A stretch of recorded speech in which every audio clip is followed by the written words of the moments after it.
Good morning, dear students. In the last class, we have studied about mancanites, and in today's class, I am talking to you about the types of mancanites and the properties that they are exhibiting. So, in the figure, we can see that there are three types of mancanites. They are perovskite mancanites, layered mancanites, and pyrochlore. And the pictures of these three categories are shown in figure in the slide. It is seen that the perovskite is shown first, and it is generally it is named as AbO3. So today we are talking to you more about the structure of these perovskite mancanites and also the properties exhibited by this perovskite mancanites. Okay, so then coming to the structure of this mancanites, that is perovskite structure of mancanites. In the slide we can see that there is a cube. In the cube there are three atoms A, B, O, that is all oxygen. A and B are elements. A is shown as green in color and which is occupied in the corners of the cube, and B atom, that is the central metal ion, which is occupied in the center of the cube, and oxygen atom occupies at the face centers of this cube. Here the central metal ion, in the case of manganites, the central metal ion is nothing but manganese itself.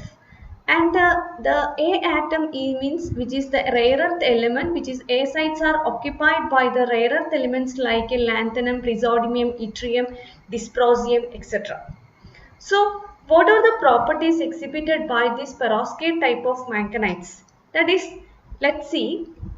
The major properties are they are exhibiting crystal field effect. That is, in the previous class I have explained more in detail about this crystal field effect, Jahn-Teller effect and all this.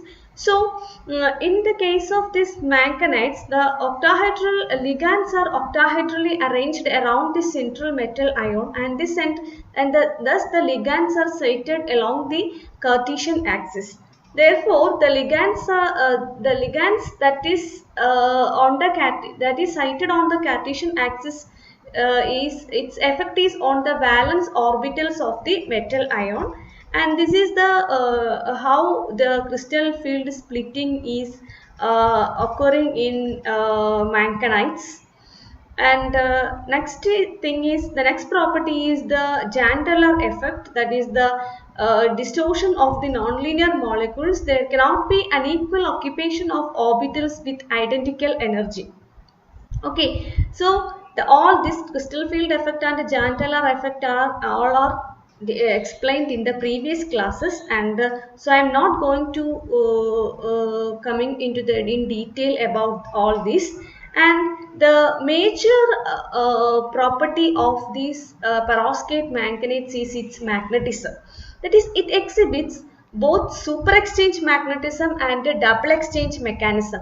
That is, in superexchange mechanism usually leads to the antiferromagnetic alignment of same valence ions, and a double exchange mechanism leading to the ferromagnetic alignment of the neighboring ions. Actually, in manganites, both the super exchange mechanism and double exchange mechanism will happen, and in the next class or in the coming class I will explain the I explain the super exchange mechanism and the double exchange mechanism in detail.